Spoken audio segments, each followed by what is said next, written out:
The United Nations General Assembly convenes for high-level talks in New York City, with representatives from around the world meeting to address a range of global challenges.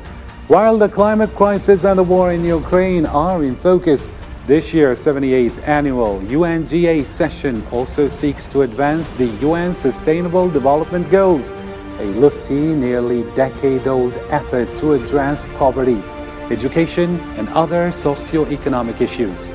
The SDGs lay out 17 objectives that the UN hopes to reach by 2030, including ending poverty and hunger, building quality education systems, advancing gender equality, and providing clean water and sanitation as well as affordable energy. Yet, when contrasted with the current state of the world, the lofty and wide-reaching list can leave one feeling less than optimistic. This is All 24 News Special.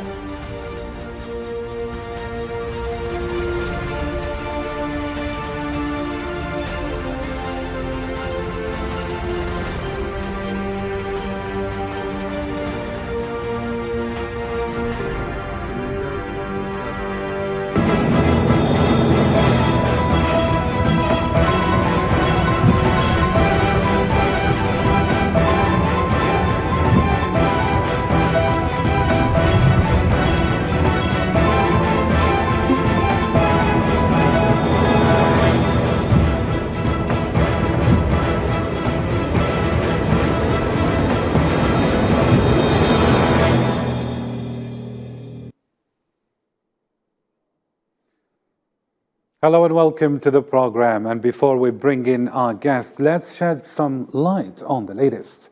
In the beginning, Algerian President Abdelmadjid Tebboune warned of the world shifting from cooperation and consensus to a state of confrontation and conflicts. President Tebboune, in a speech delivered before the United Nations General Assembly during its 78th session on Tuesday, emphasized that conflicts and crises in the world have reached an unprecedented level, plunging it into a pressing and climatic emergency and weakening the performance of the United Nations Security Council. سيد الرئيس، بلغت النزاعات والأزمات في العالم مستوى غير مسبوق. شردت الملايين من الأشخاص وحولت العلاقات الدولية من علاقات تعاون وتوافق إلى مواجهة وصدمات.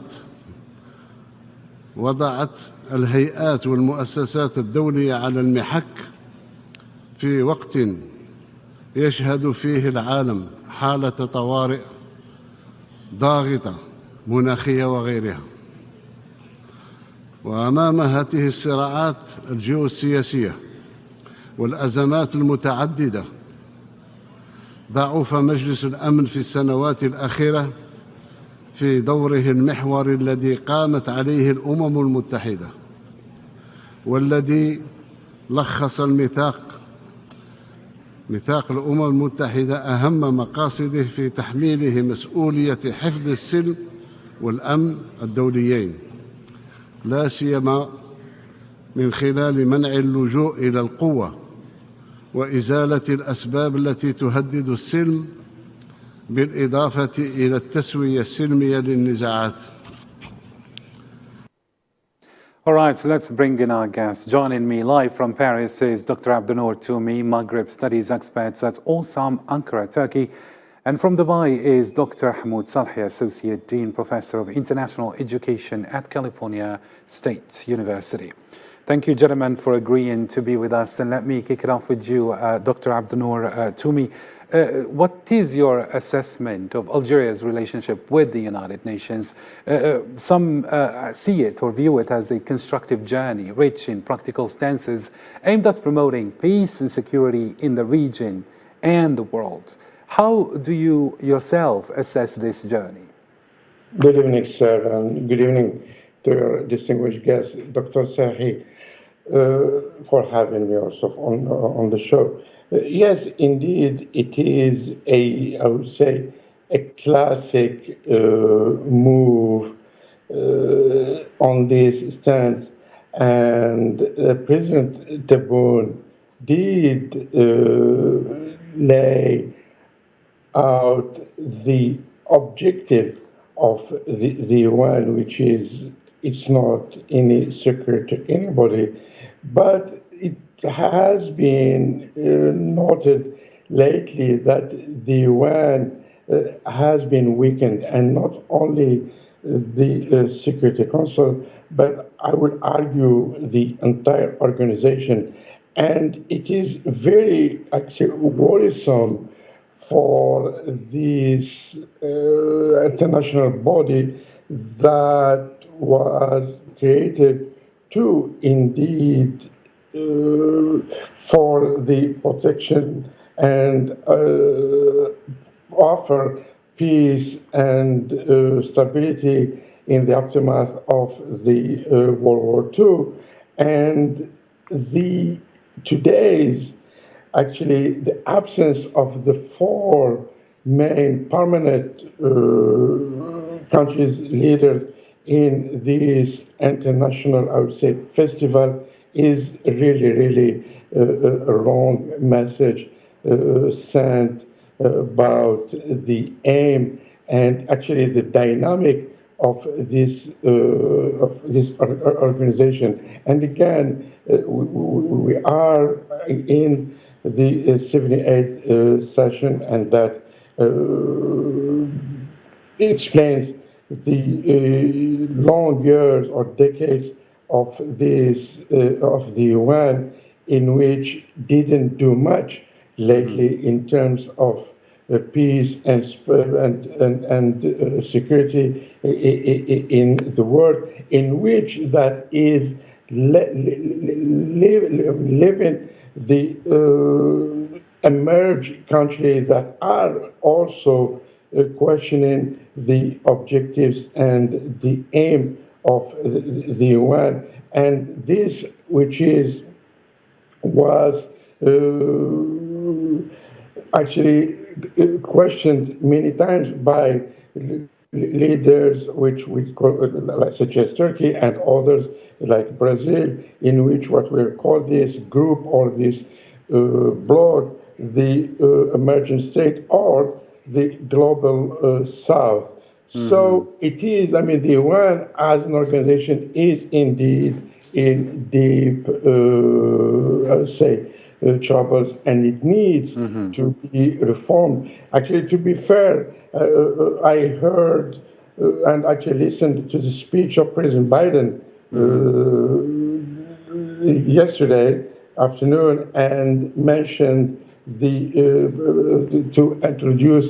I mean, the UN needs deep reforms, and also he spoke about the extension of the Security Council members, which is a right, I mean, legitimate right that has been falling for years by the southern countries. Clear. And Dr. Hamoud Salhi, let me just ask you this question, since we're talking about world leaders coming together, and maybe they seem to have some kind of convergence of views when it comes to the current state of the world. And here, how do you find President Tebboun's description of the current state of the world in terms of international relations?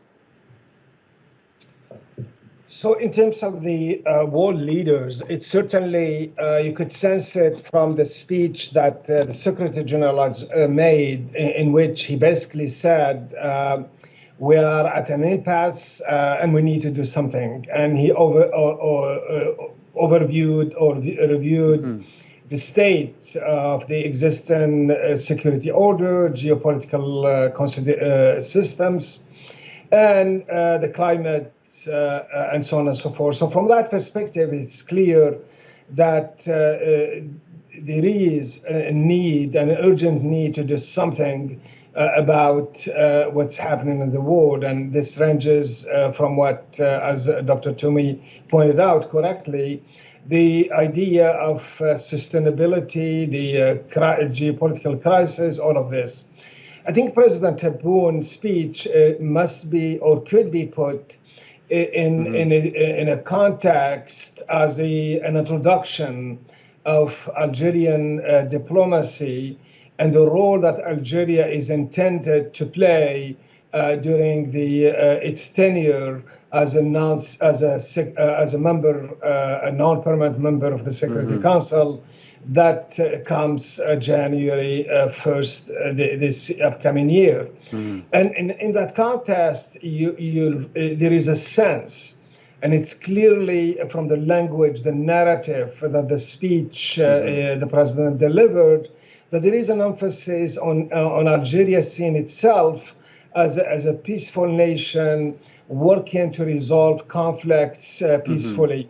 For example, just really an informal count of the words that the president used to describe the state of war and peace. For example, the president used at least 37 words that indicates or have meanings that leans toward peaceful resolution, tolerance, negotiations. On the other hand, he used only 5 times the term conflicts and so on and the like. And not even once the president mentioned the word war, despite the fact that you have crisis in the Ukraine, you have crisis in Sudan. And what that tells you is that the narrative is very, very clear that Algeria will do its best to play a major role in pushing for the resolution of conflict peacefully. The second point you can get from the speech is that the president talked about the need to find solutions to conflicts. And in that context, he distinguished, he said very clearly, perhaps this is because of his background as an economist, and in which he said, we are not here, we should not be administrating or managing crisis, but rather Algeria will look for permanent solutions. And you could see that clearly when he talks about the Algerian position in Libya, the Algerian position in Congo, and also in Sudan and the Ukraine, where there is a clear statement about the need to resolve the conflict peacefully, and more than anything else, looking at the root causes that drive this crisis to continue. And he connected that when he talked about the terrorism and mentioned the role of Algeria's reconciliation, and the principle of non-intervening. Dr. Hamoud Salhi, please, how do we characterize, let's say, the impact of these conflicts and all these crises and problems and issues on the world? And what has been the effect of these global issues on the performance of the United Nations Security Council in particular?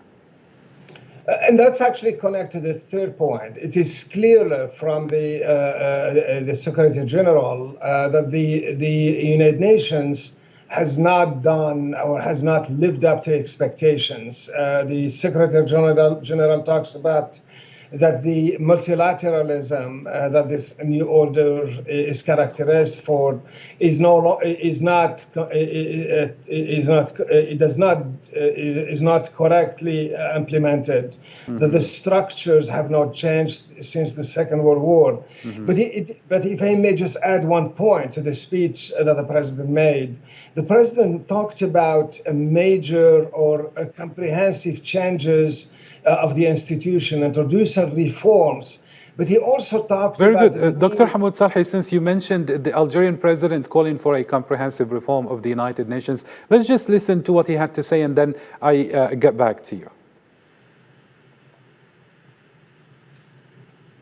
العمل الدولي المشترك يقتضي منا الاستجابة للنداءات المتزايدة بصورة إعطاء ديناميكية أكثر للنظام متعدد الأقطاب عبر إصلاح الأجهزة الرئيسية للمنظمة إصلاحاً شاملاً من شأنه أن يجعلها أكثر شفافية ويحقق التوازن الضروري ما بين الأجهزة الرئيسية ويكفل التوازن الجغرافي العادل.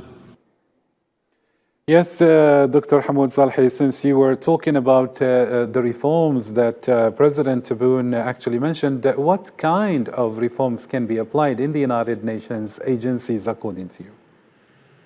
So from the present perspective, this is a comprehensive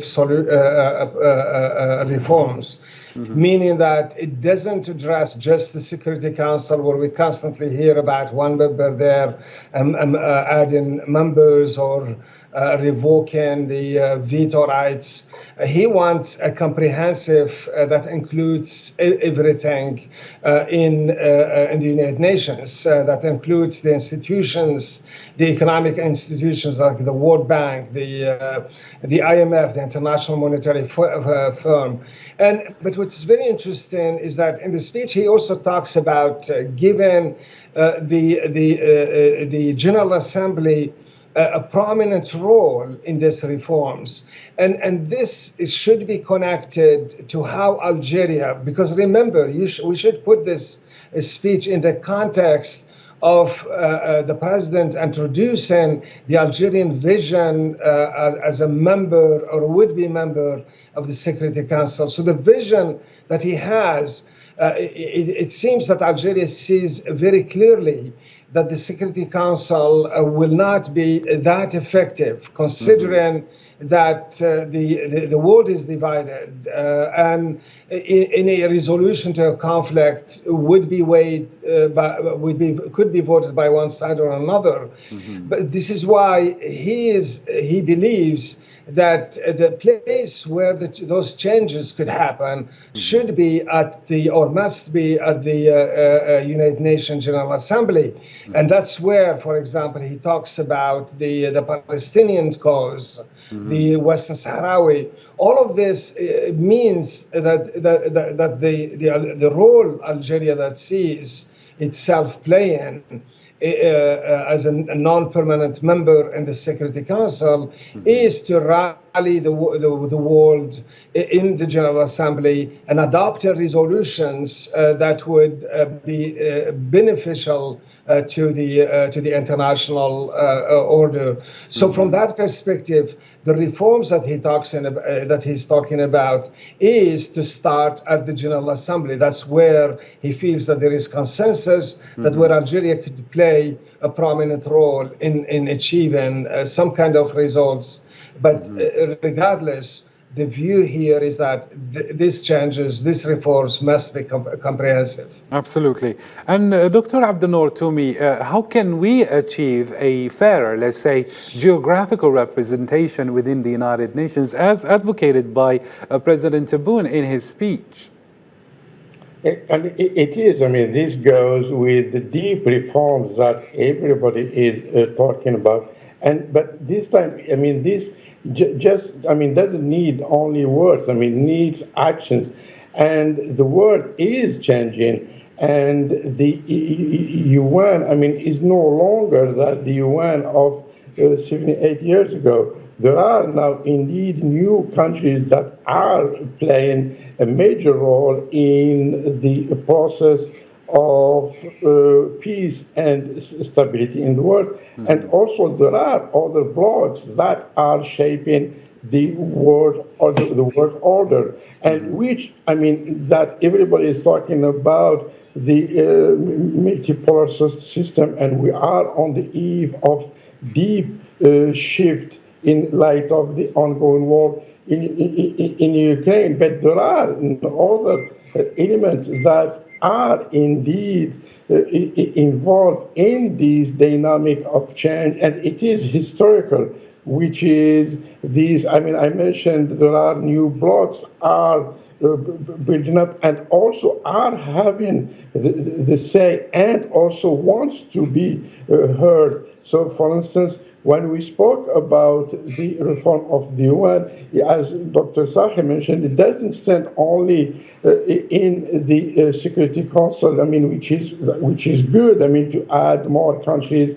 I mean, for instance, But which one is a priority, Dr. Abdel-Nour, to me? I mean, seeing that these reform endeavors have some kind of a sense of priority to it, what can we say about the support of Biden, for example, to expanding the number of representation in the Security Council and increasing the number of permanent and non-permanent members? Actually, this is, I mean, great news coming from the U.S. because we all know the length and the weight and the power of the U.S. in the UN. Knowing that, they don't pay attention too much into it when it comes to their own global strategy by leading wars and so on. We saw that what happened in the George Bush administration in 2003 in the rush of the war in Iraq. But it's still, not only symbolic, but it is efficient because this will oblige the entire body to actually act, and the UN Secretary General, Secretary Guterres is doing a great job, and he's trying also to bring the voices of the southern countries, and not only to create a geographical balance, but also to create a real geopolitics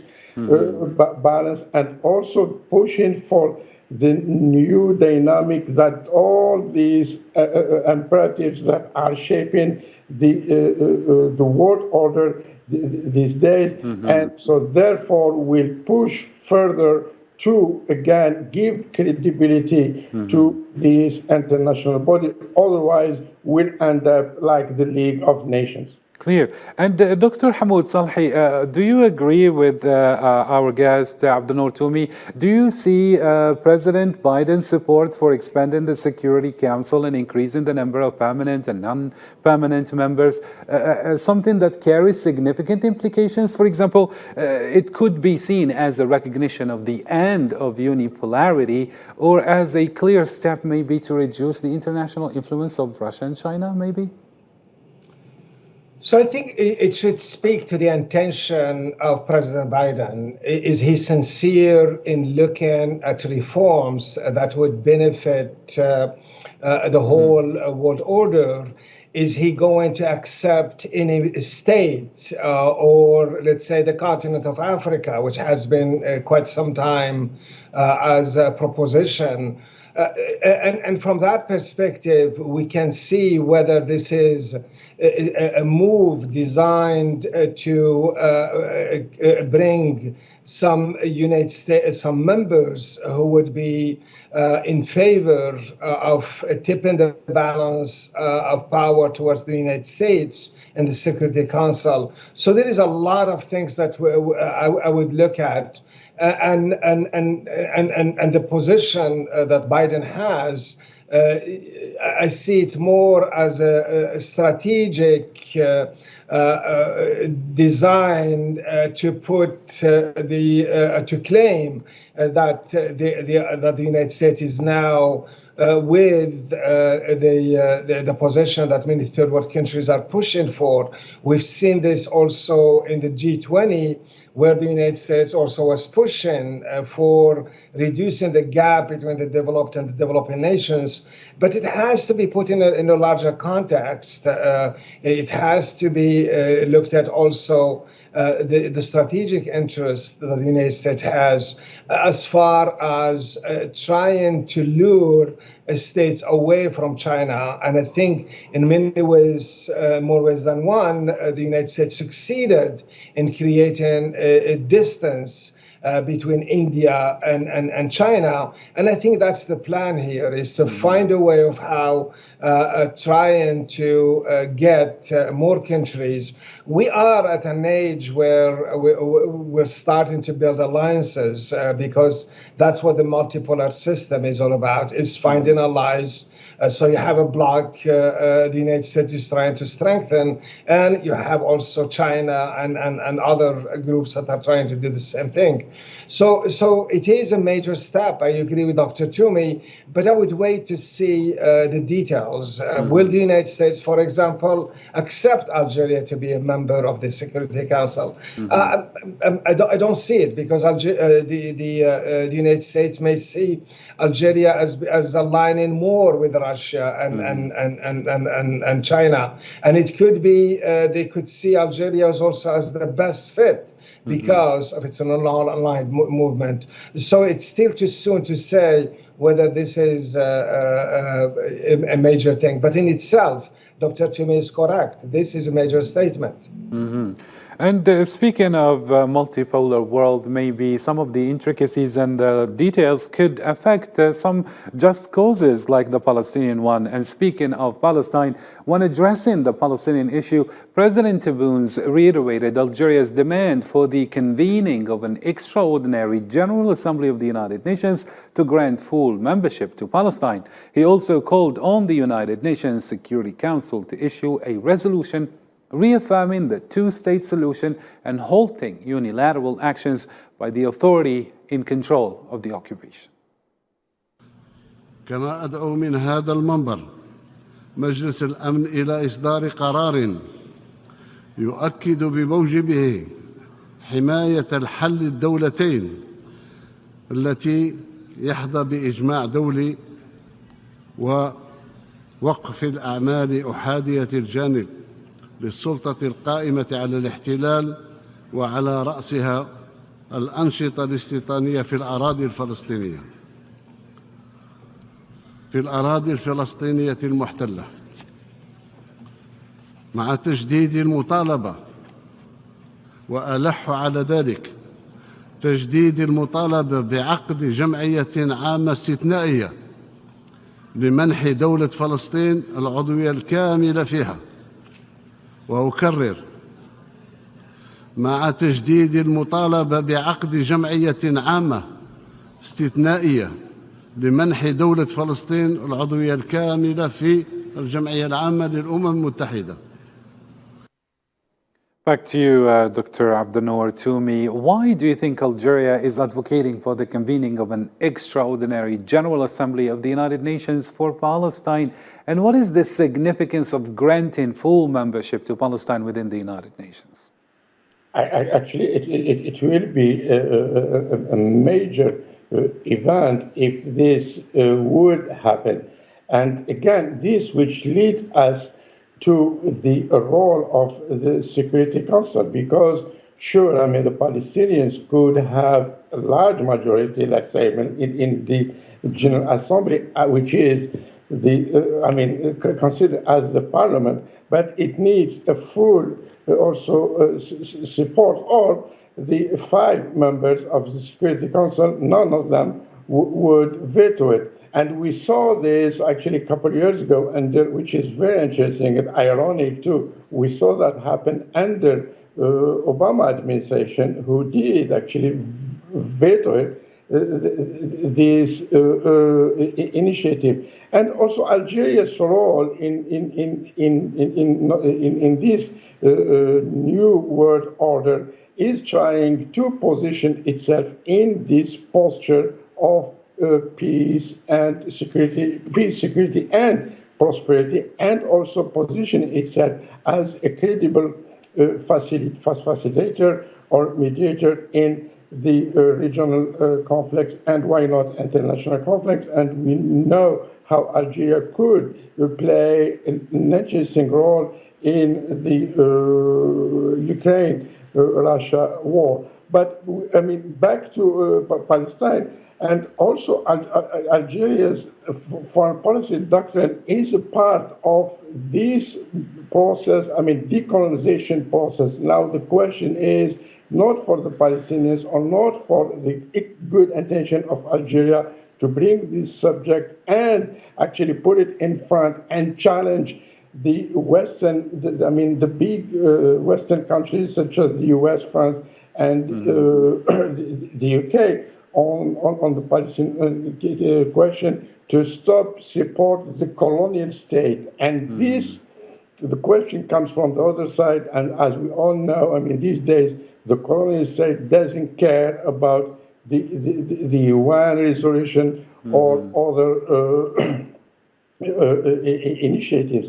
And so here again, the question is about the credibility of the UN, and if the UN wants to recover its credibility and save its face, I mean, has an opportunity to bring the Palestinians and other actually legitimate causes such as Western Sahara and deal with it fairly and give a chance not only to peace, security, and prosperity, but give a chance to those people to emerge and have their own state. Very nice indeed. And Dr. Hamoud Salehi, how do you think that the international community will respond to President Tebboun's call for action on the Palestinian issue? I think that the international community will respond favorably. It's a long overdue that the Palestinian issue has to be looked at seriously and comprehensively. And given the fact that you have a peace process that has failed on many levels, that the violation of Palestinian rights continues to be done on a daily basis, and you have a government in Israel that has refused time and again to play by international laws, in addition to several decisions that are waiting for the World Criminal Court to act and to issue ruling on the atrocities that the Israelis are committing. So there is plenty there for the international community to raise to the occasion and play and take its stance. And perhaps, in addition to the fact that a full membership has to be voted in the General Assembly, I think the Algerians are very pragmatic, knowing that moving a resolution in the Security Council can be difficult, considering the fact that the world is divided. And as you know, there are few resolutions of the hundreds and hundreds of resolutions that the United States has. There are hundreds of or plenty of resolutions that the United States has vetoed, especially those resolutions that have something there that condemn Israel, albeit very, very sort of in general terms. What's interesting, even in a major conflict like the invasion of Lebanon, United States endorsed a resolution, but it was also endorsed because the condemnation on Israel came in the preamble of the resolution, not an action item, and that's a huge difference. So there are a lot of tactics that the United States play in the General Assembly. So moving toward bringing this to the General Assembly fits very well, and potentially it could bring the supports that is needed to finally have the Palestinian its statehood. And perhaps from that, we could move on to other bigger, other additional successes. Nice. And as for the Sahrawi issue, the Algerian president warned against attempts to create what he referred to as legitimacy from illegitimacy. He called on the United Nations Security Council to shoulder its responsibilities and implement the African Union United Nations settlement plan in a way that preserves the gift of the United Nations. وأمام المحاولات الهادفة إلى خلق شرعية من لا شرعية تقع على الأمم المتحدة مسؤولية صون مصداقية قراراتها مع واجب الإدراك الجماعي بأن دعم التنفيذ الكامل لقراراتها هو حفظ لهيبة هذه المنظمة. Dr. Abdenoor, to me, could you explain what the president meant by attempts to create legitimacy from illegitimacy in the context of the Sahrawi issue? I mean, here brings us to the equation of colonizer and colonizer, colonized and colonizer. And again, it's an excellent point was raised by President Tebboune. I mean, again, challenging the international community and also the UN to put it in its responsibility and to take responsibility on this thorny issue that is poisoning the sub-regional politics, I mean, the Maghreb region. So I think it's time now to the UN to take its responsibility, not by, every 2 or 3 years changing a UN special envoy, but now this special envoy, and for instance, the current one, Mr. de Mistura, needs to be helped by, of course, the belligerents on the field, but also by the main or the 5 Security Council members. We saw that, China is a little bit prudent.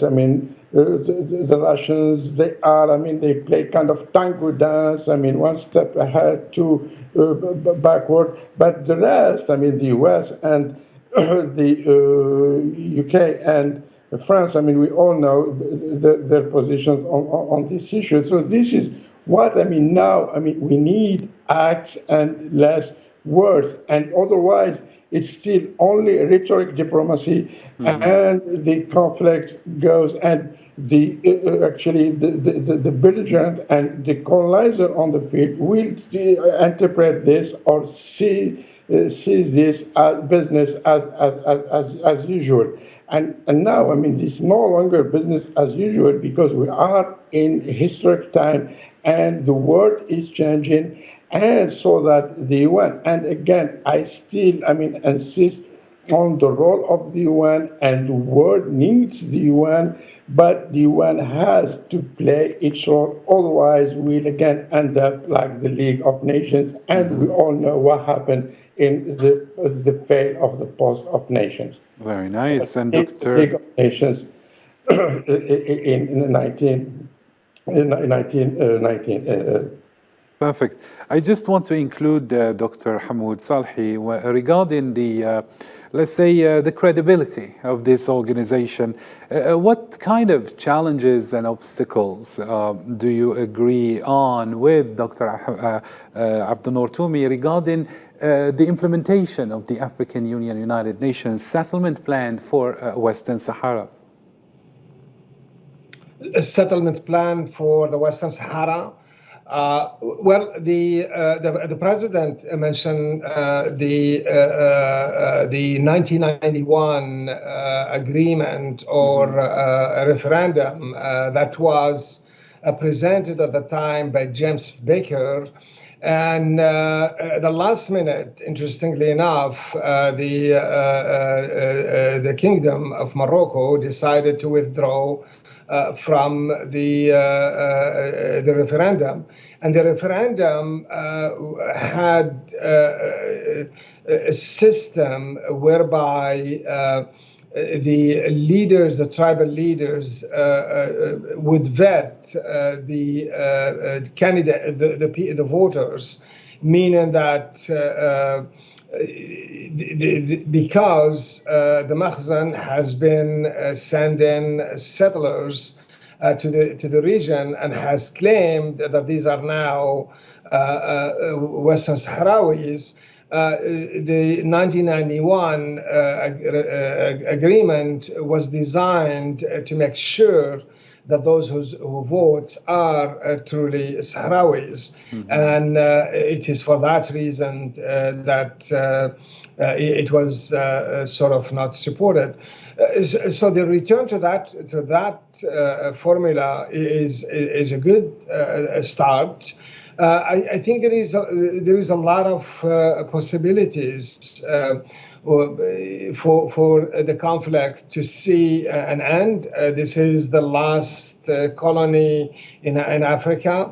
I think with some kind of pressure on the Makhzen, we could see a light at the end of the tunnel. But one should consider that the issue is becoming more and more complex, but without a doubt, the Sahrawis are stronger and stronger, and this will be resolved with the support of the African countries. We've seen the role of Algeria is bringing back the African Union under a banner of promoting justice. The role that Algeria played in the expulsion of the Jewish state members from becoming a member, a member of the African Union, an observatory member of the African Union, is a clear indication that the African Union will stand with the Sahrawis, and perhaps that's where this resolution, a solution may come from there. And speaking of other issues, and when discussing recent developments in the Sahel region, President Abdelmadjid Tebboune reaffirmed Algeria's determination to continue its efforts to overcome the challenges faced by Mali. He emphasized his country's rejection of resorting to force to resolve conflicts. بخصوص الوضع في مالي، إني أجدد عزم الجزائر التي تتولى ريادة الوساطة الدولية ورئاسة لجنة متابعة تنفيذ اتفاق سلم والمصالحة المنبثق عن مسار الجزائر على مواصلة جهودها لتجاوز الصعوبات التي يعيشها هذا البلد الشقيق، مع التأكيد مجددا على موقفنا الرافض للجوء إلى القوة لفض النزاعات. Back to you, Dr. Abdenour Toumi. What can you tell us about the specific efforts Algeria has undertaken to address the challenges faced by Mali in the Sahel region, and what kind of setbacks were these efforts faced with?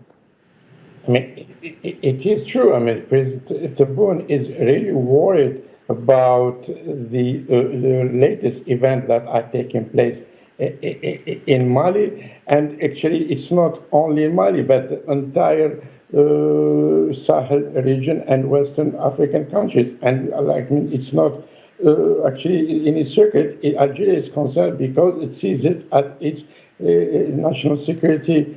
Its national security is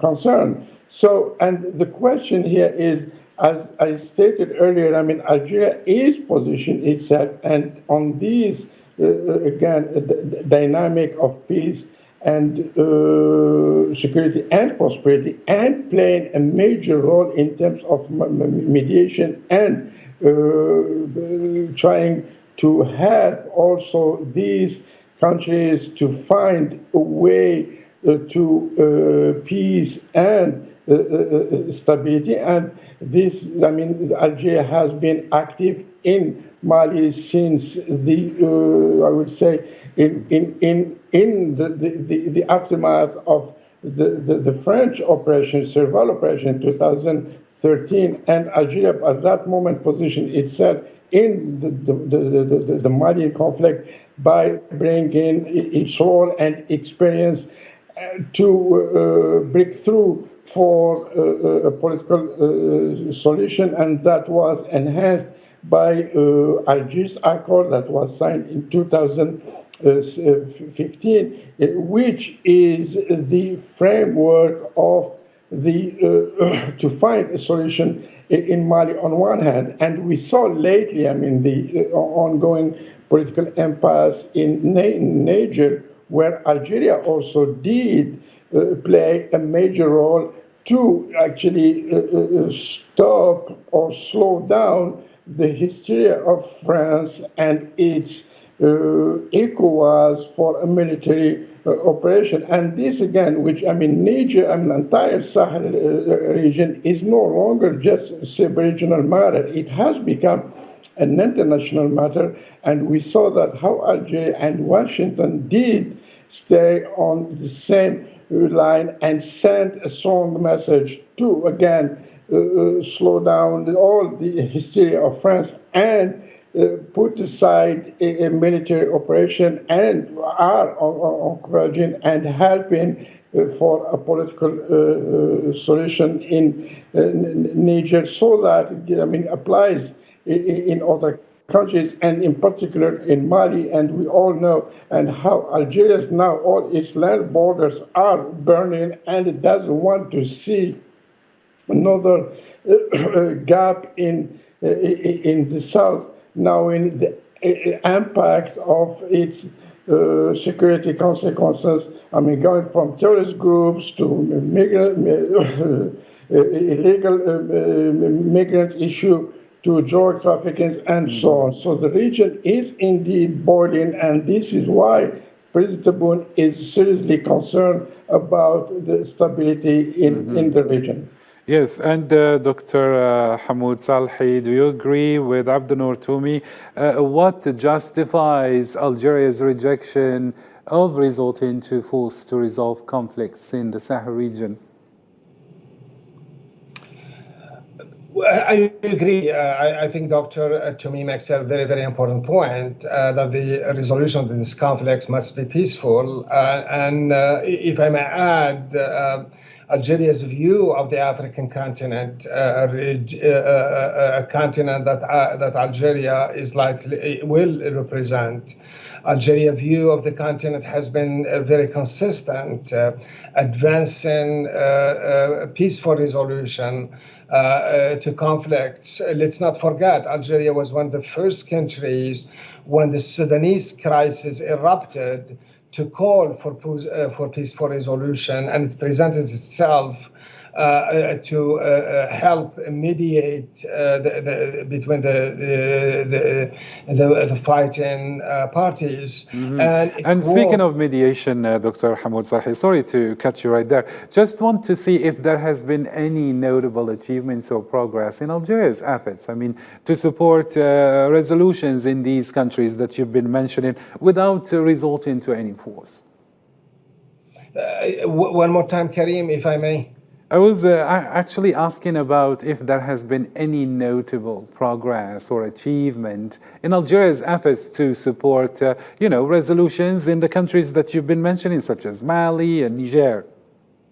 So, I mean, if we take case by case, the Algeria, as Dr. Toumi mentioned earlier, played a significant role in the Congo's case. And I think if it weren't for Algeria's position, we would be maybe at a different level of a crisis. And now things are a little bit settled. And the Algerian position on that conflict is very clear: is find a national reconciliation led by some leaders, local leaders, and respect the integrity and legitimacy of of Congo. With Libya, as again Dr. Toumi mentioned, the idea. The Sahel. We're talking about Mali. The issue there was national reconciliation, and Algeria has sort of planned there for so many years. I think in a bigger context, when you look at the approach and that Algeria take in resolving conflict, mediation has worked. In a lot of cases, historically, Algeria has earned a credibility to be a very serious negotiator. I'm reminded Algeria negotiated in the 80s, was negotiating a deal to free hostages between that belong or that came from an Arab country. And the Arab country expected the Algerians to renege on the agreement they had with these alleged terrorists, and they expected Algeria to not to live up to its expectation. But at the time, the Algerian delegation leader responded by simply saying Algeria has committed itself to play this fair, and we have principle and we have to respect them. And it's that kind of success that we have seen. Very nice. And let's see if we can have the similar, let's say, success in other files. And here I invite you, Dr. Hamoud Salhi, to listen with me and our other guest, Abdel Toumi, to what the President had to say on the Libyan file. إن بلادي وهي تتابع باهتمام بالغ الاضطرابات المقلقة في بعض الدول الشقيقة والصديقة تواصل بذل قصارى جهدها للعمل على إيجاد حلول سلمية وجمع الفرقاء من أجل تقريب المواقف ووجهات النظر.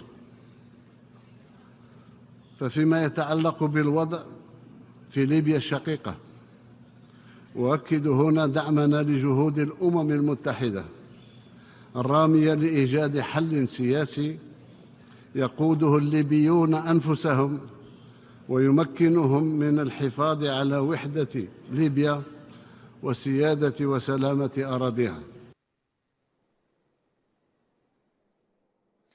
Dr. Abdel Toumi, can you please elaborate a little bit more on the type of political settlement that President Abdelmadjid Tebboune is advocating for in Libya, and what are the specific aspirations of the Libyan people that Algeria aims to preserve through this settlement?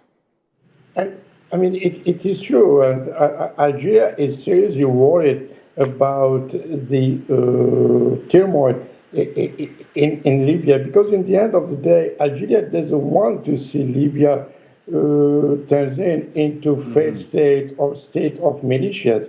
And unfortunately, this is what we had been seeing for a decade now. So I think it's time for Libyan politicians, elite, to to sit and find a solution, because again, unfortunately, but what happened, to the Libyan brothers in light of the hurricane that hit severely the city of Dernas and its neighborhood. It is a Mother Nature event, but has, a strong message to unite the Libyan people, which, interestingly enough, the people are united and are saying enough to their bankrupt and leaders, which are, both sides, in the East as in the West, who are worried about their personal interests and don't care much about the need of the Libyan people. Nonetheless, the efforts that have been made by the UN Special Envoys,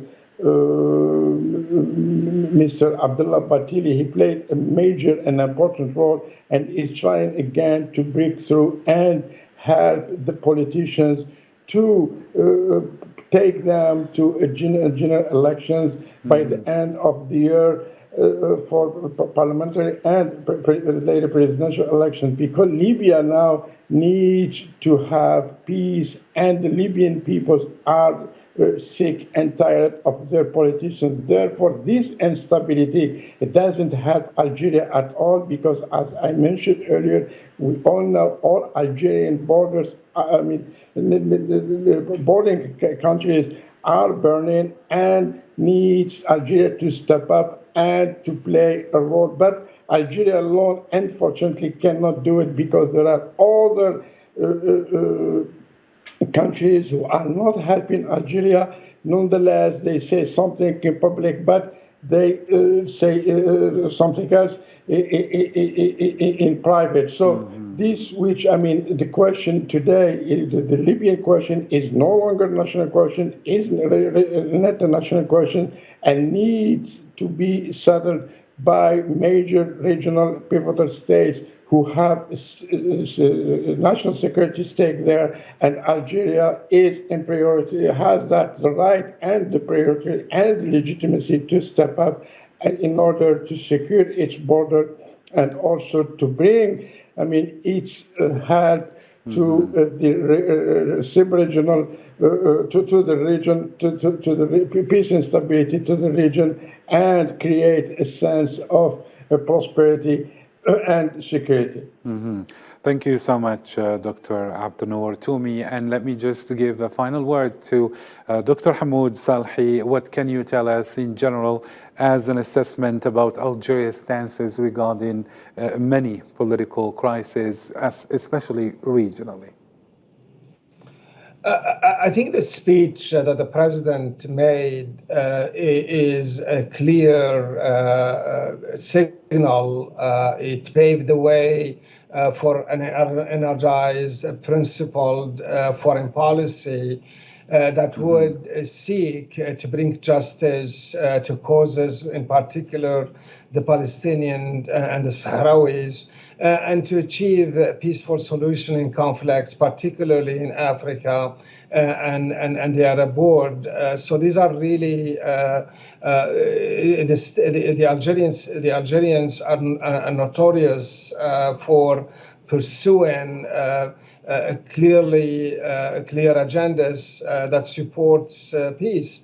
And I expect the 2 years that Algeria will be leading could have a major achievement, particularly in the areas of conflict resolution and with the support of members of the General Assembly. Thank you so much, Dr. Hamoud Salhi, Associate Dean and Professor of International Education at California State University. Also, thank you so much, Dr. Abdenour Toumi, Maghreb Studies Expert at Orsam, Ankara, Turkey. And thank you, dear viewers, for keeping it here on our channel. And following this special coverage, we have come to the end. Till next time, take care.